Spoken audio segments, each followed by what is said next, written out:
Hello and welcome. So this is going to be a lore reading where see what we've learned by more or less exploring the city. Let's see. Codex. 21 creatures. Crawl the Elven Alienage. Lowtown is home to a squalid Elven Alienage. Here, like in most Thetis alienages, elves are packed to a tiny rundown apartments and effectively segregated from the human population. Kirkwall's alienage is even more dilapidated than the rest of Lowtown, but the elves go to great lengths to keep the place looking bright and festive. The Venadal tree of the people, standing in the middle of the alienage, is a symbol of elven pride and shared cultural identity, and it is lovingly cared for. It's difficult to say if the elves would confine themselves to the alienage if were given the chance to mingle. They may not admit it, but some feel that living among their kind is far better than living with humans, no matter how terrible alien life may be. From a pursuit of knowledge, the travels of Chantry Scholar by Brother TV. Yeah, I think I've talked about this in Origins, but yeah, there are some parallels to racism in this world with the Dragon Age's treatment of elves. Kirkwall Darktown. Darktown was once a mine controlled by the Tevinter Imperium. It seemed rather well lit for that. Once exhausted, the mine shafts were extended under the city to dispose of sewage from Kirkwall's overcrowded population of slaves.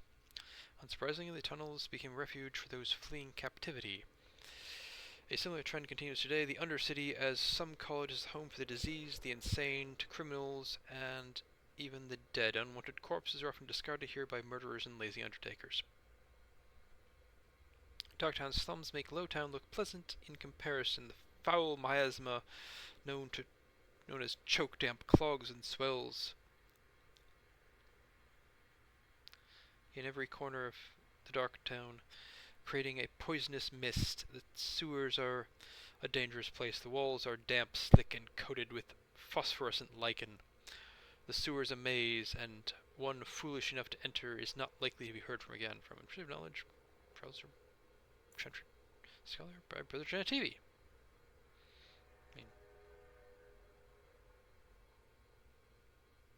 Yeah, probably. I don't know how much. Depending on how extensive the mine is, I don't know how much, sewage could be stored in it. But that would produce noxious gases and poisonous as well. I don't know about the phosphorescent lichen, though. Hightown. At the height of the Twinter Imperial slave trade, Kirkwall's elite prospered beyond dreams of avarice. Interesting note, I believe avarice is related to the Avar people who lived in Central Europe. I think they may have actually been descended from steppe peoples from further east. But apparently, so they've become associated with greed. Hightown was built for the wealthiest slavers. Its glitzy mansions, that feels a little bit incongruous with the tone. I don't know how old glitzy is. Mansions rising atop a great wall of rock that borders on one side the waking sea. Lowtown cowered on its other side until Kirkwall's slaves rose to plunder and destroy Hightown's riches. Today, Hightown's prominent buildings are the Keep, home to the ruling Viscount, and the Chantry, home to the Grand Cleric, and the city's religious center. Both are converted estates that once housed wealthy magisters, rebuilt and converted after the uprising. From Pursuit of Knowledge, Charles of Religion TV, Charles of Trenches College Religion TV. It's kind of surprising because there's kind of a long history of temples being repurposed, and so kind of surprising that the Chantry wasn't originally a temple, because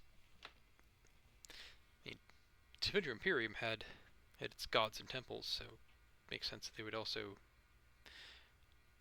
like, amid the rich, they would have a temple as well, but I guess not.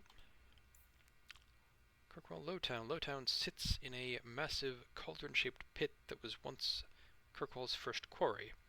The district was constructed by slaves who carved the city and its harbor out of the rock. Today, Lowtown is a labyrinth of shanty towns, once corridors and hexagonal courtyards, hexes in the local parlance. Lowtown's poorest live in caves hewn out of the cliff face. The district is shoddily built and bears scars caused by collapsing walls. Foundry smoke smothers the area. Only a cold winter storm clears the air, but the icy wind howling over the mouths of old mine shafts hardly counts as relief.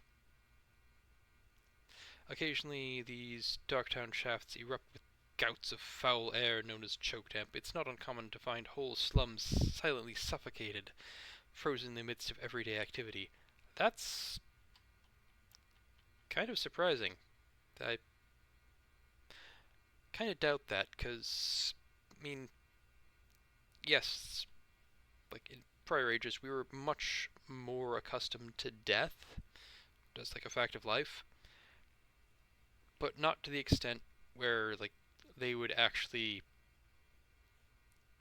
just accept, like, whole neighborhoods just dying from bad air. That seems unbelievable to me. But the walls surrounding Lowtown are highest by the harbor. Its busy street leads up to Hightown, where the wealthiest Kirkwallers perch. When one stands in Lowtown, all one sees other than the rocky walls is Hightown. It glitters overhead, always in sight, yet always beyond reach. Yep, from Brother Giant TV again. Parvolin, the occupied north. In the 30th year of the Steel Age, the first Kunari ships were sighted off the coast of Parvolin in the far north, marking the beginning of a new age of warfare. History calls this the First Kunari War, but it was mostly a one-sided bloodbath, with the Kunari advancing far into the mainland. Kunari warriors glittered in glittering steel armor, carved through armies with ease, their cannons, the likes of which our ancestors had never seen, reducing city walls to rubble in a matter of seconds. Stories of Kunari occupation vary greatly. It is said they dismantled families and sent captives to learning camps for indoctrination into their religion.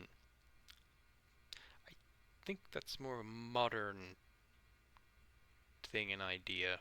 I don't think they actually had that in the past. Those who refused to cooperate disappeared into mines or construction camps. For every tale of suffering, however, there is another of enlightenment derived from something called the Qun. This is either a philosophical code or a written text that governs all aspects of Kunari life, perhaps both. One converted Saharan and reported pity for those who refused to embrace the Qun, as if the conquerors had led him to a sort of self-discovery. For all my life I followed the Maker wherever his path led me, he wrote, but in the Qun I have found the means to travel my own path. Kind of interesting to imagine in this world there probably is something like there's a it's a relatively famous thing which I heard about. It is that there was like a correspondence that went back and forth, semi-public, like in actual history, medieval Europe, where we had a Jew who had converted to Christianity and a Christian who had converted to Judaism, and they had like sent semi-public letters back and forth, basically arguing about religion. And it sounds like that's the sort of thing which could happen in this case too. Though I'm not sure. You'd have to have someone who to be exactly the same. You'd have to have someone who followed the Qun and then converted to Andrastianism.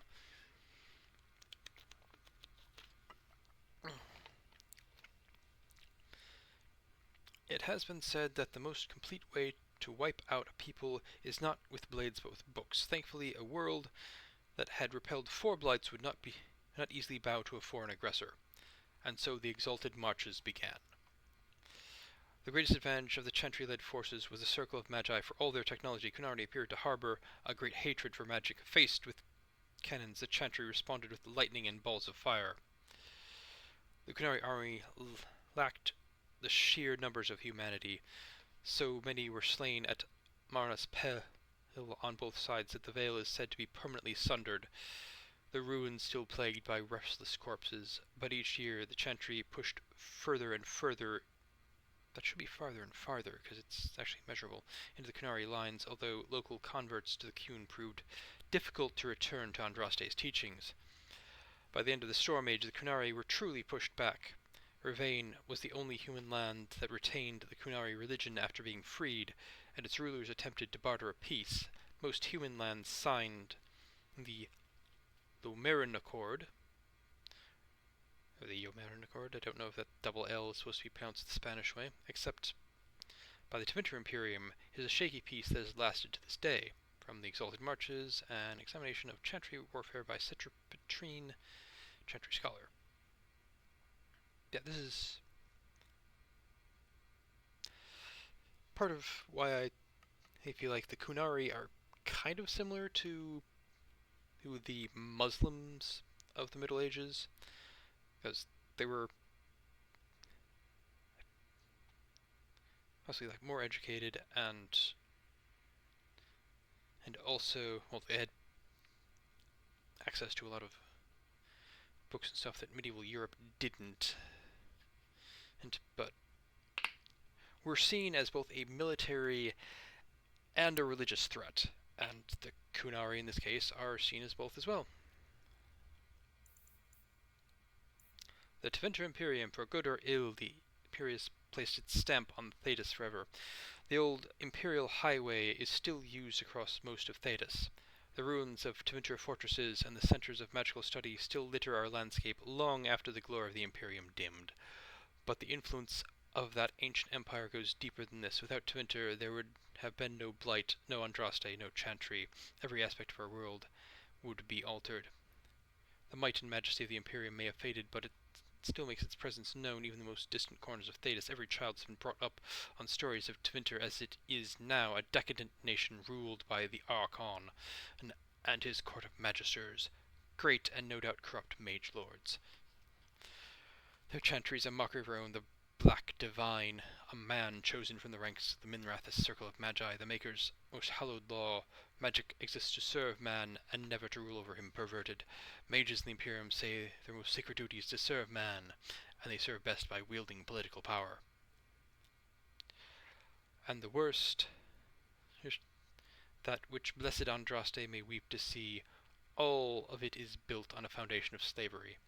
While most nations forbid the buying and selling of slaves within their own borders, nearly everyone ships her people to the Imperium for sale, skirting the prohibitions against such atrocities, feeding the Imperium's endless hunger for bodies, to fight the Kunari, to work the mines and quarries, to build the palaces of the magisters, to sweep the crumbling streets, and turn in the middens and serve at the whim of their mage overseers. From the Black City, Black Divine, a study of the Tevinter Imperium by Citra Petrine, Chantry Scholar.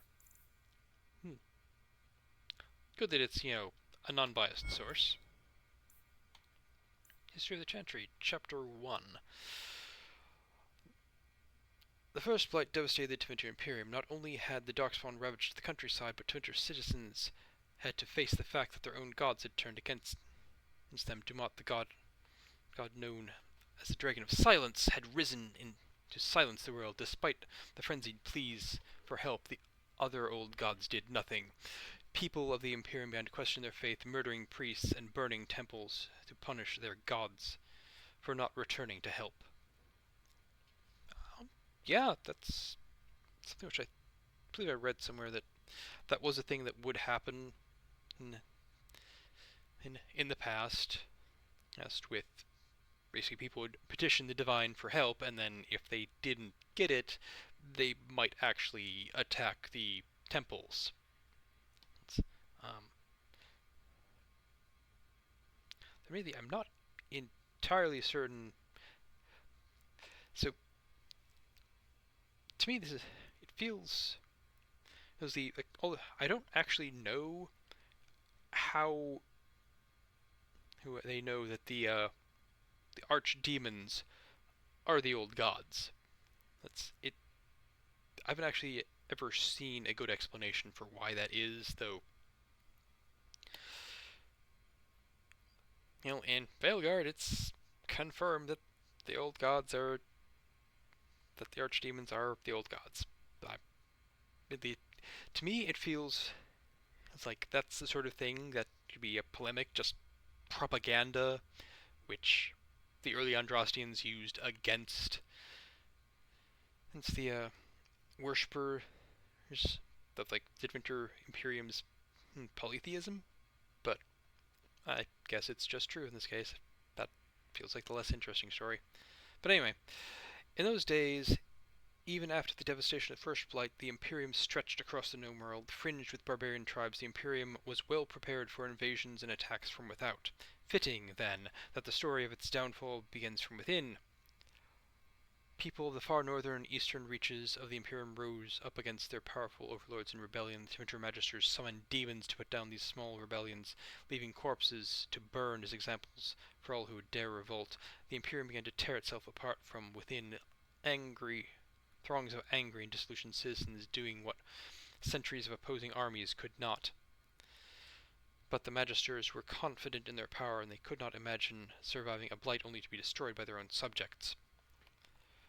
Even after the Blight, Tevinter commanded an army larger than that of any other organized nation in Thedas, but that army was scattered and its morale dwindling. The ruin of Tevinter was such that the Almari barbarians who had spread their clans and holds over the wilderness in the Ferelden Valley at the far southeastern edge of the Imperium saw weakness in their enemy, and, after an age of repression, embarked on a campaign not only to free their own lands, but to bring down the mighty Tevinter as well. The leaders of that blessed campaign were the great barbarian warlord Mafarath and his wife Andraste. Their dreams and ambitions would change the world forever. From Tales of the Destruction of Thedas by Brother John TV, Chantry Scholar.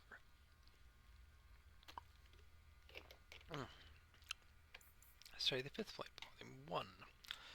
While some of my contemporaries dispute whether the Fifth Blight was a true blight, or merely a large darkspawn resurgence, historians agree that it began in the swamps of the Kokari Wilds on the southeastern border of Ferelden in the year 930 Dragon. King Kaelin Theron was swift in responding to the threat, gathering the royal army, every Grey Warden in his country, and sending a call for aid to the Ferelden nobility. The assembled armies laid a trap in the ruins of Ostagar, hoping to crush the force before it reached civilization, but they failed. Darkspawn overran the defenders of Ostagar and decimated the king and his army. Small note, decimated means kill every 10th.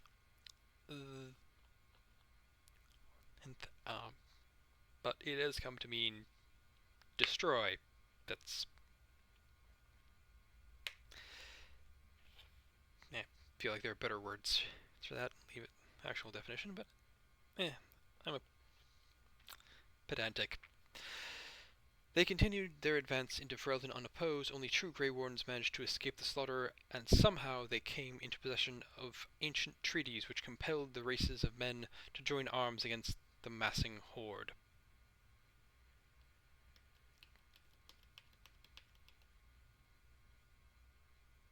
I feel like they wouldn't actually need to have the physical treaties in order to get that. I feel like they could probably just be like, yeah, you agreed to send aid, because, I mean, if I recall the history correctly, the entire purpose of the Circle of Magi was to train mages to fight the Blights. And I mean, the king has the High King of the Dwarves has been in Orzammar for like 1,000 years. I'm fairly certain that they have copies he's of that ancient treaty. And I'd imagine that probably the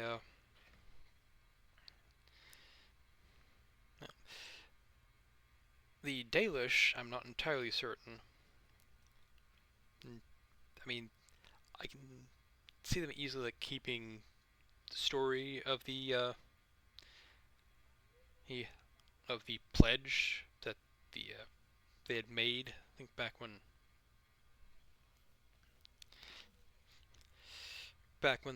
um, their kingdom of the Dales was actually founded, hinted that they had promised to help the Grey Wardens against blights. It's though I do kind of wonder if they were actually large enough to make any sort of significant impact on the war. But in any case, yeah, and probably also a decent chance that the any treaties with human and, and rulers, I mean, decent chance that the line of kings line of rulers has been broken at some point, and they're, I think, more likely to lose the treaties and not honor them. But in any case, the surviving wardens made their way to Kinloch hold of the Freldon Circle, and conscripted mages.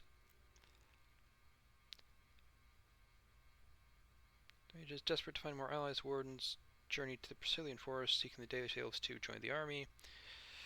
In the deep roads, the surviving wardens went, searching for the Paragon Branca in hopes that she could settle the unrest in Orzammar and unite the dwarves.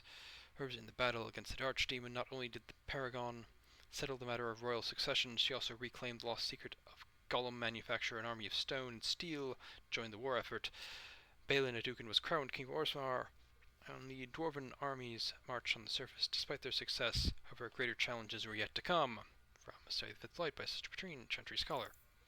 History of Kirkwall. It's difficult for many to comprehend today, but there was a time when Kirkwall was believed to be the very edge of the world. It was Amirius, then, named after its founder, Magister Amirius Craven. Craven? And it was but one outpost on the very fringe of the Tevinter Imperium. There the Magister's serfs worked the quarries used for the jetstone needed for the mighty temples of Benrathus. After a slave rebellion nearly burned the temple to the ground in the great city, it was determined that the center of the slave trade would need to be established well away from the more civilized parts of the Imperium. Though this account may be exaggerated, since the notorious Archon Venarius Isar narrowly escaped assassination at the hands of an elven slave at the time. Because the new slave outpost would become wealthy beyond imagining, competition among the prospects reportedly took over 20 years to resolve, resulting in great bloodshed in the frontier, well away from the Archon's eyes. The Magister took arms against Magister, mostly in the form of small armies of serfs and mercenaries. Over half the slaves in existence allegedly died in those battles before Amirius was finally chosen, thanks to the marriage of Craven's son to the Archon's daughter. That high merit in there. Logical argument. Within a mere decade, the mighty fortress was erected on the cliffs where Kirkwall now stands. Over 1 million slaves passed through its gates.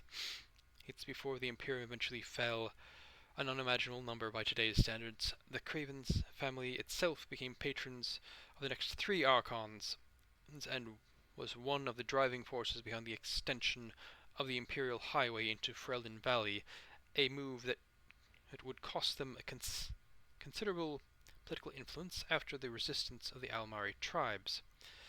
During its height, Amirius was a jewel to rival the mightiest of the imperial cities and the greatest center of civilization outside Tevinter. From Kirkwall, the City of Chains by Brother John TV 924 Dragon.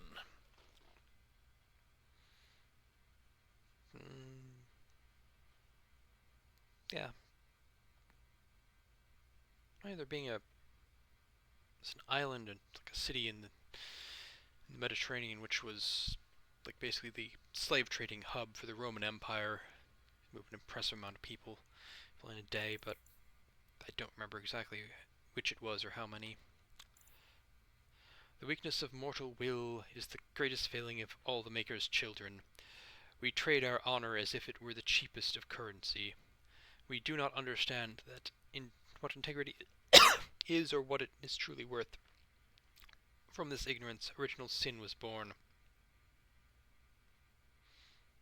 Uh, really? I didn't think that was the original sin in this setting. At some time each of us has thought, what does it matter if I keep hold of my integrity? I am but one mortal, I am powerless. How blind we all are! The virtue of a single slave destroyed the Tevinter Imperium. The dishonor of one man drove the Maker from our sight. I tell you truly, nothing but the integrity of our heart will win the love of the Maker back to us.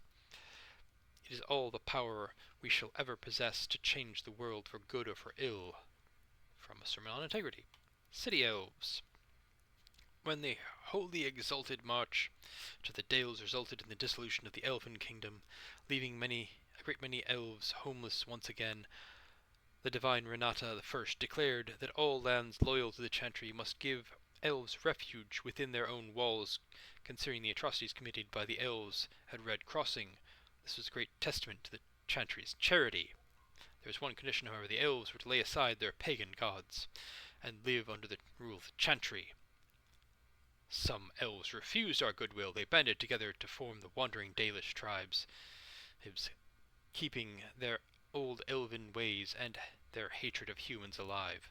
To this day, Dalish elves still terrorize those of us who stray too close to their camps. Most of the elves, however, saw that it was the wisest to live under the protection of the humans. Under the protection of the humans, from whom do they need to be protected? And so we took the elves into our cities and tried to integrate them. We invited them into our homes and gave them jobs as servants and farmhands. Here in Denerim, the elves even have their own quarter, governed by an elven keeper. Most have proved to be productive members of society. Still, a small segment of the elven community remains dissatisfied. These troublemakers and malcontents roam the streets, causing mayhem, rebelling against all authority, and making a general nuisance of themselves. From Ferelden, Folklore and History by Sister Petrine, Chantry Scholar.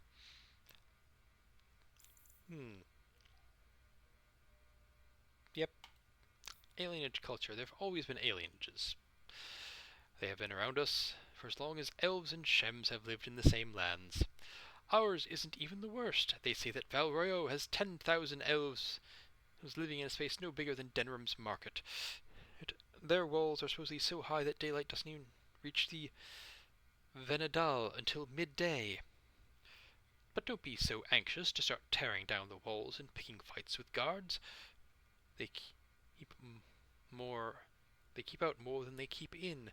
We don't have to live here, you know. Sometimes a family gets a good break and they buy a house in the docks or on the outskirts of town. If they're lucky, they come back to the alienage after the looters have burned their house down.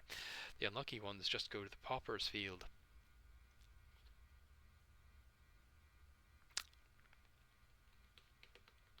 Yes, you don't have to live there. We are here among family. We look out for each other. Here we do what we can to remember the old ways. The flat ears who have gone out there, they're stuck. They'll never be human. And they've gone and thrown away being elven too. So where does that leave them? Nowhere. Sarathea, Haran of the Highever Alienage. As I believe I mentioned during the origins, this, I mean, there are some elements of this which is similar to treatment of Jews during the Middle Ages, but I feel like this is a lot more similar to modern race relations.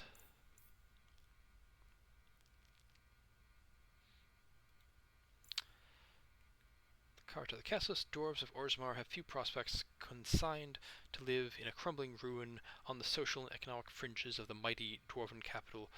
Most resort to begging, prostitution, or crime. Just as all rivers eventually join the sea, all castless who turn to crime eventually become part of the Carta. The hero of Ferelden decimated the ranks of this ancient gang while rallying the dwarves to fight it in the battle against the archdemon Urthamil. Unable to recover the power they once had in Orzammar, they turned their attention topside, using groups of surface-dwelling dwarves to smuggle weapons, lyrium, surface luxuries, people, and other goods between Orzammar and human lands. Despite the flow of business, its members are still desperate and violent. No strong leader to rein in their excesses. They have little sense of dwarven honor, and freely break their word, double-cross, and renege on deals. From The Stone and Her Children, The Dwarves of the Dragon Age by Brother TV. Deathroot. Deathroot has been used in magic and potion making for centuries. It's a fragile-looking plant with a thin stalk and purple flowers, which fruits once a year, developing a bright red fleshy pod that causes disorientation and dizziness if ingested. There are two varieties. The more common Arcanist Deathroot was found by Archon Hadrianus when he discovered it growing on several dead slaves. Pleasant. The other, the Lunatic's Deathroot, is most closely associated with the story of the courtesan Melusine, who sought revenge on a powerful magister and his family. She harvested the plant, baked it into small pies for the magister's banquet, and presented them to the magister at the banquet. All the guests were seized with terrifying hallucinations after eating the pies and tore each other to pieces. From an excerpt from the Botanical Compendium by Inés Aracenia, botanist. Spindleweed. It is an old country saying that spindleweed grows best for the sorrowful. Verdant spindleweed is a household garden has often brought neighbors offering consolation, usually without even asking what might be wrong. This originates from the plant's use as a seasoning for dishes meant to speed the recovery of the infirm. A person who grows much of it is likely caring for the fatally ill. The Grey Wardens. The first blight had already raged for 90 years. The world was in chaos.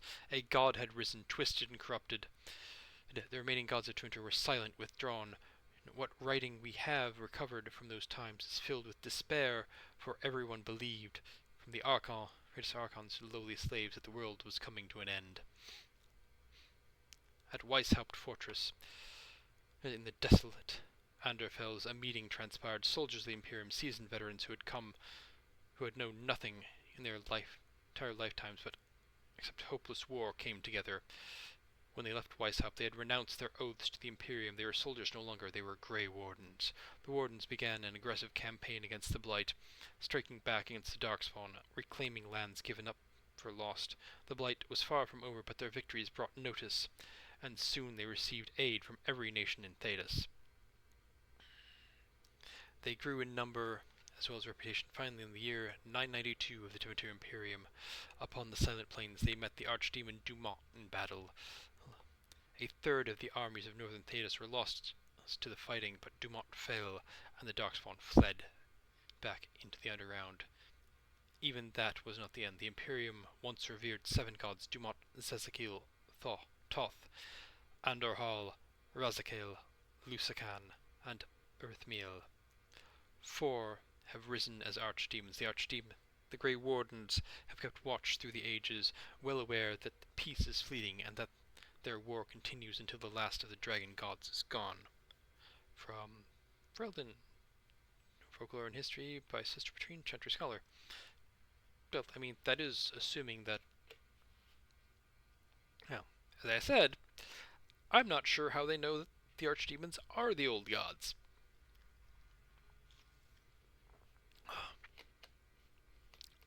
And also, I don't know that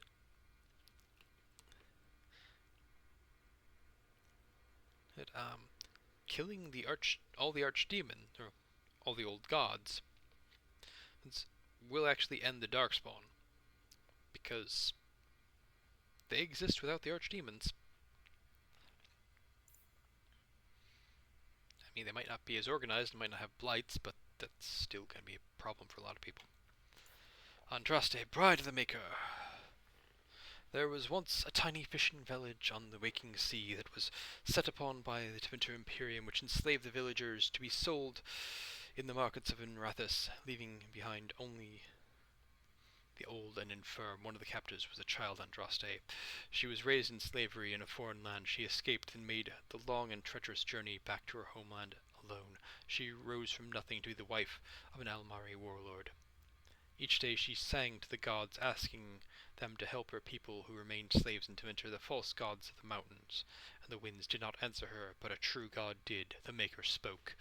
He showed her all the works of his hands, the Fade, the world, all the creatures therein. He showed her how men had forgotten him, lavished devotions on mute idols and demons, and how he had left them to their fate. But her voice had reached him, so captivated him that he offered her a place at his side that she might rule all of creation. But Andraste would not forsake her people. She begged the Maker to return, to save his children from the cruelty of the Imperium. Reluctantly, the Maker agreed to give man another chance. Andraste went back to her husband, Mathrath, and told him all that the Maker had revealed to her. Together they rallied the Alamari and marched forth against the mage lords of the Imperium, and the Maker was with them. The Maker's sword was creation itself, fire and flood, famine and earthquake.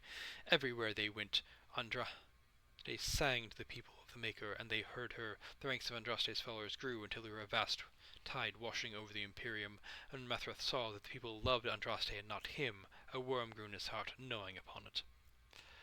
At last, the armies of Andraste and Mathrath stood before the very gates of Minrathis, but Andraste was not with them, for Mathrath had schemed in secret to hand Andraste over to the Tevinter.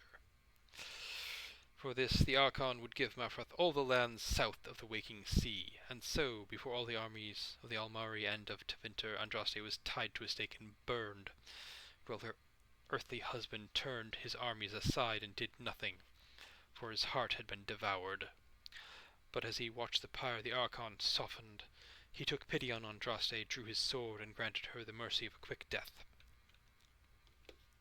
The Maker wept for his beloved, had cursed Mathrath, cursed mankind for their betrayal, and turned once again from his creation, taking only Andraste with him. And Our Lady sits at his side, where she still urges him to take pity on his children. From the servants of Justinia II. Commandments of the Maker. These are the truths the Maker has revealed to me. As there is but one world, one life, one death, there is but one God, and he is our Maker. They are sinners who have given their love to false gods. Magic exists to serve man and never to rule over him. Foul and corrupt are they who have taken his gift and turned it against his children. They shall be named Maleficar, accursed ones, and they shall find no rest in this world or beyond. All men are the work of the Maker's hands, from the lowest slaves to the highest kings. Those who bring harm without provocation to the least of his children are hated and accursed by the Maker.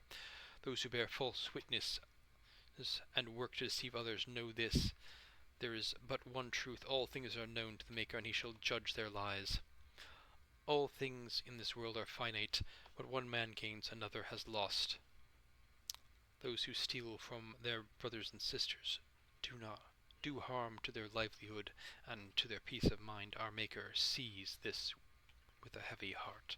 Transfigurations 1:1-5.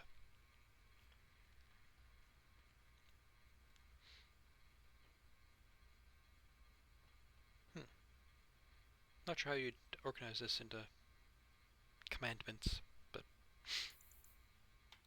the Maker. There is no word for heaven or for earth, for sea or sky. All that existed was silence. Then the voice of the Maker rang out, the first word, and his word became all that might be. Dream and idea, hope and fear, endless possibilities. And from it made his firstborn. And he said to them, in my image I forge you. To you I give dominion over all that exists. By your will may all things be done.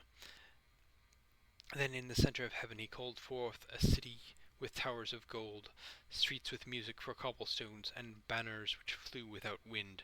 There he dwelled, waiting to see what wonders his children would create.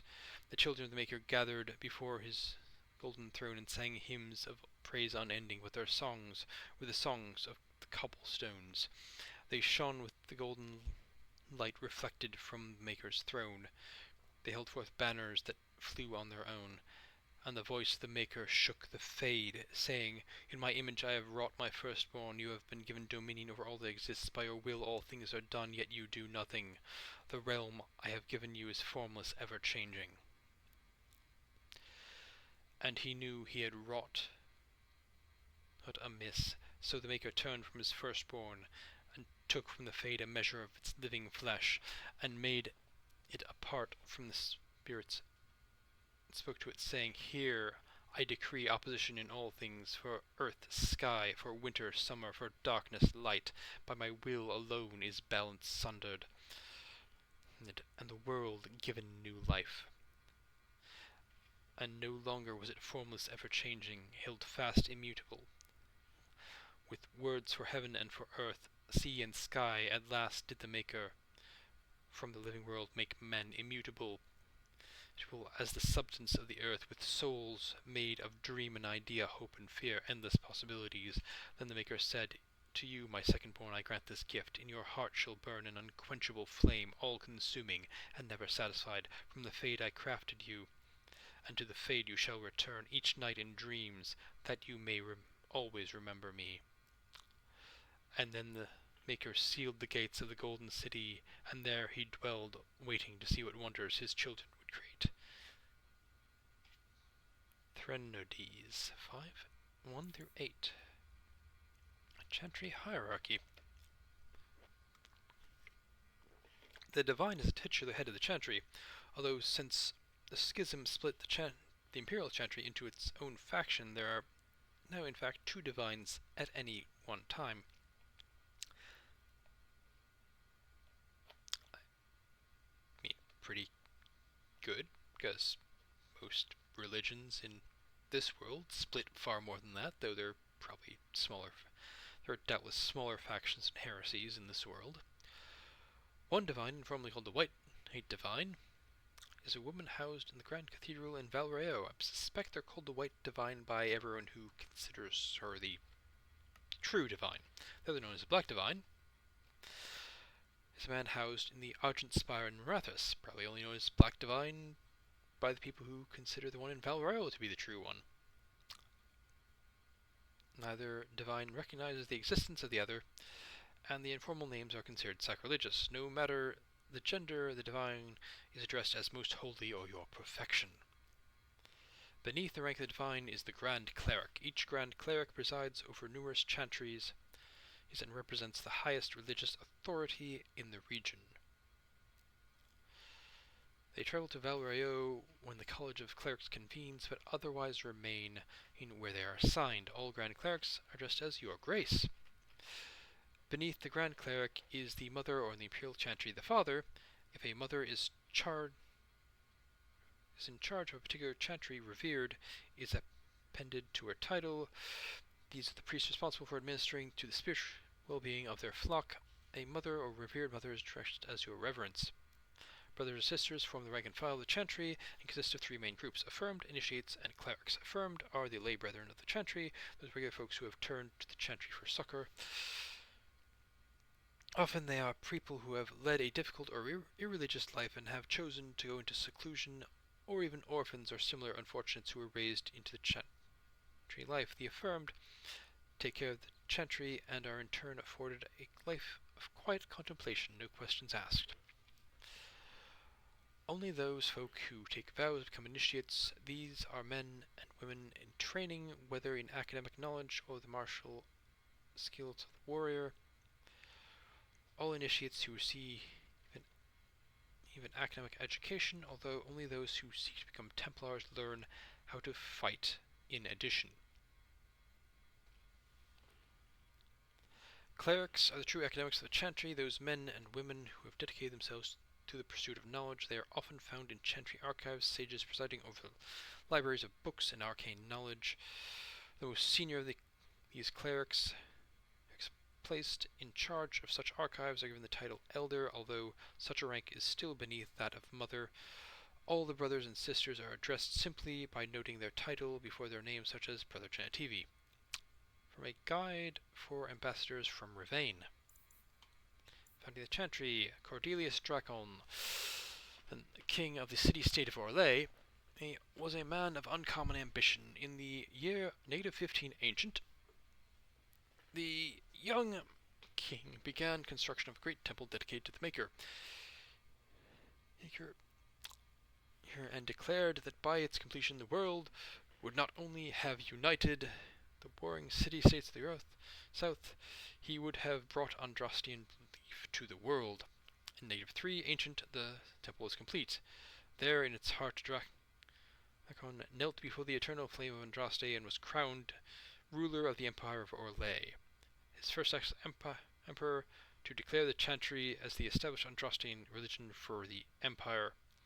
It took 3 years and several hundred votes before Olessa of Montsimard was elected to lead the new Chantry. Upon her coronation as divine, she took the name Justinia in honor of the disciple who recorded Andraste's songs. In that moment, the ancient era ended and the divine age began.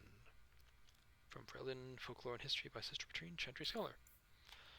Hierarchy of the Circle is no simple matter, safeguarding ordinary men from mages and mages from themselves. Each Chantry Tower must have some measure of self-government, for it is ever the Maker's will that men be given the power to take responsibility for their own actions, to sin and fail, as well as to achieve the highest grace and glory on our own strength.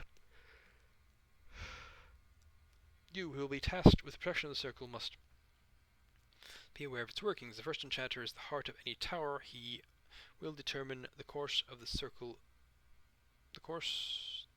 will take, and he will choose which apprentices may be tested and made full mages, and you will work most closely with him. Assisting the first enchanter will be the senior enchanters, a small council of the most trusted and experienced magi in the tower. From this group, the first enchanter is always chosen. Beneath the council are the enchanters. These are the teachers and mentors of the tower, and you must get to know them in order to keep your fingers on the pulse of the circle, for the enchanters will always know what is happening among the children. All those who have passed their harrowing but have not taken apprentices are mages. This is where most troubles in the circle lies, in the idleness and inexperience of youth. The untested apprentices are the most numerous denizens of any tower, but they more often pose threats to themselves due to their lack of training than to anyone else. From Knight Commander Serene of the Chantry Templars in a letter to his successor. Maleficarum. It has been asked, what are Maleficarum? How shall we know them?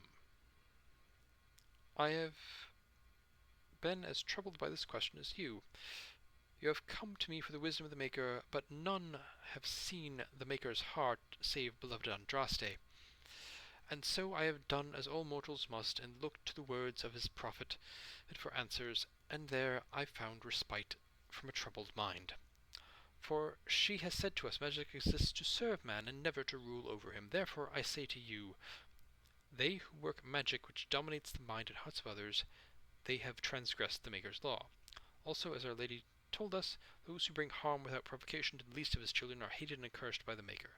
And so it is made clear to me, as it should be to us all, that magic which fuels itself by harming others, by the letting of blood, is hated by the Maker.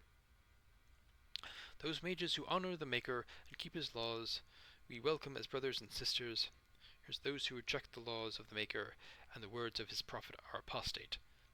They shall be cast out and given no place among us. From the servants of Justinia I. Cardinal Rules of Magic. You must not be under the misimpression that magic is all-powerful. There are limits, and not even the greatest mages may overcome them. No one, for instance, has found a means of travel, either over great distances or small ones, beyond putting one foot in front of the other.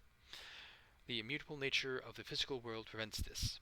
So no, you may not simply pop over to Minrathous to borrow a cup of sugar, nor may you magic the essay you forgot in the apprentice dormitory to your desk. You will simply have to be prepared. Similarly, even when you send your mind into the Fade, your body remains behind. Only once has this barrier ever been overcome, and reputedly the spell required two-thirds of the lyrium in the Tevinter Imperium as well as the lifeblood of several hundred slaves. The results were utterly disastrous. Finally, life is finite. A truly great healer may bring someone back from the very precipice of death, when breath and heartbeat have ceased but the spirit yet still clings to life. But once the spirit has fled the body, it cannot be recalled. That is no failing of your skills or power, it is simple reality. From the lectures of the first enchanter, Wencelas. Well, I certainly hope that that rule remains in effect. Characters. Evelyn Velen. Let's see.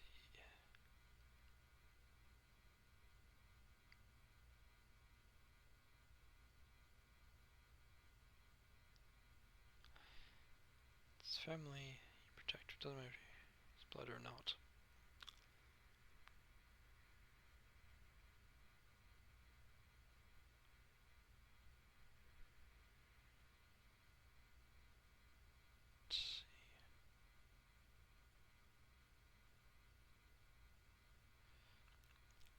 I'm not sure where the...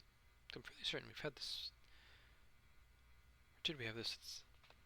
Aveline was born in Orlais, but she never knew the country. Her father, Benoît de Lac, was a chevalier who lost his patron to the game of intrigue. He fled to Ferelden when Aveline was an infant, and though his holdings were meagre, he was determined that she would have a life he had lost. She would become a knight, no matter the cost. He eventually sold everything to sponsor Aveline into King Caelin's service. Knightly skills seemed bred into Aveline's bones, but she had her doubts. Starting with her namesake, Sir Aveline, the first female knight in Orlais, was orphaned, mocked for her looks, and murdered when she dared to stand with men in tournament. Her glory lies in tragedy, but the living Aveline doesn't revere sacrifice. A principled death is still a death. Her father was proud of her, but she would never be the knight he wished for. Aveline married Wesley Velen. When serving in Ferelden army, her kindred spirits, and determined guardians, his death during the Blight scarred her, not just his loss, but that she failed to protect him. Aveline has healed in the past year, but she has yet to forgive herself. Accordingly, she is fiercely protective of the Hawks and Marion. They share a bond in loss, a connection she cherishes, but will not allow to be repeated. Bartrand Tethryth. Half of Kirkwall wants to be my best friend right now. The history of the noble house Tethryth stretches back to the foundation of Orzammar. The memories say that 3 times a child of the house of Tethryth took the office of the assembly's steward. They held appointments in the Shapert of Memories and the Shapert of Golems, but no longer. In the 2nd year of the reign of King Endrin, a duke and lord, Andvar Tethryth was found guilty for the assembly of willfully manipulating proving matches to favour his house. For this affront to the ancestors, he and all his house were sentenced to exile on the surface. Andvar died a mere 5 years later, leaving behind his lady Ilsa, 10-year-old Bartrand, and 2-year-old Varric. Exile, surface life, and the loss of her husband conspired against Lady Ilsa, who took to drink, leaving young Bartrand to manage what was left of the house Tethryth. By the time he was 15, Bartrand had doubled his family's fortune. The disgrace of House Tethryth fueled his ambition, and his once noble title gave him an instant place in the Kalnas, the old money elite of the Dwarven Merchants Guild. He used it to build alliances and business ventures as if he were a member of the Orzammar Assembly. By the time Lady Ilsa died, Bartrand had made Tethryth's family one of the guild's most influential But wealth and power on the surface couldn't sate him. He began courting alliances with the wealthiest ascendant families, branching into banking and mercenary companies. Guild members muttered that nothing will satisfy Bartrand but a complete reconstruction of House Tethras' estate in Orzammar, down to the rivers of lava built in Kirkwall. Why ever would they not want that? Bethany Hawk, I was just hoping it would be different here in Kirkwall. We're not running away, we're coming home. Even growing up as an apostate has not dimmed Bethany's faith in sunny nature, though it has been coloured by her view of the world. Bethany wishes above all else to be normal. She appreciates it's the trouble her family took to keep her out of the circle, but the running, hiding, and constant fear has taken their toll. Though she would never admit it to her mother, not after all she sacrificed to protect her, Bethany sometimes wonders whether she would be better off in the circle. At least there she would be with other mages, confident she'd be serving the will of the Maker and not defying a millennium of religious teachings. Still, her first loyalty is to her family. Despite her doubts, she gladly embraces her magic if it will keep them safe. She has a teasing rivalry with her twin, Carver, and greatly respects Marion. That needs to be past tense. The hero Ferelden. Hero Ferelden was born to a noble house Aducan of Orzammar, the second son of King Endrin Aducan. After being charged with fratricide, the hero was exiled to the Deep Roads. There he met Grey Warden Commander Duncan, who recruited him into the Order. The hero fought and killed the Archdemon, lived to tell the tale. With the Archdemon gone, the Darkspawn ranks broke, and the Horde was easily routed. After ending the Blight, the hero Ferelden took up the mantle of Warden Commander and began the task of rebuilding Order in Ferelden. Grand Cleric Elthina. We will never have peace unless we try to understand one another. Revered Mother Elthina assumed the mantle of Grand Cleric almost 20 years ago. She is responsible for the spiritual well-being of the free marches, everything south of Starkhaven and the Minter River, and has long been a calming presence in the city. Renowned for her kindness and generosity, people frequently turn to her to mediate disputes, particularly those involving the powerful Templar Order, over whom she holds authority as the Chantry's ranking representative. Some claim that Elthina's advanced age has rendered her ineffective, and that she allows Knight Commander Meredith more leeway with each passing year. Some are calling on the new Divine, Justini V, to appoint a replacement, but they do so quietly, for Elthina is by far the most beloved priest in the city. By far the most beloved priest the city has ever known. Varric Tethras. I know everyone in this city worth knowing. Varric was born 3 years after his father's exile from Orzammar in the world of the Merchants Guild. The ancestors never spoke, and paragons were the heroes in tall tales. The number of dances a Cullen lady gave a lowborn ascendant boy were more pivotal than the reign of kings. While Bartrand ran the business and drove Health Tethras ever higher in the social ladder, Varric looked after the family and their retainers. His mother, Lady Ilsa, suffered terribly from the trauma of her disgrace and exile, finding solace in liquor and smoke. It fell on her younger son to curb the worst of her drunken rages, and to keep her from becoming a matter of public scandal, and to care for her when she fell ill from her excesses. Though he is famous throughout the Merchants Guild for his stories, Varric rarely speaks of himself or his family. Most of Kirkwall knows him. Everyone has bought him a drink at least once, for the sake of the fictions rather than his family connections. Badly copied leaflet. Take back our streets. Ferelden refugees, Kunari soldiers. Who next? Winter slavers snatching children out of their beds. This ends now. Send a message that Kirkwall will not accept this. We must band together to drive foreign waste from our doorstep. Reclaim the free marches for the marchers. If you care about our future, join the Friends of Kirkwall. Reclaim our city.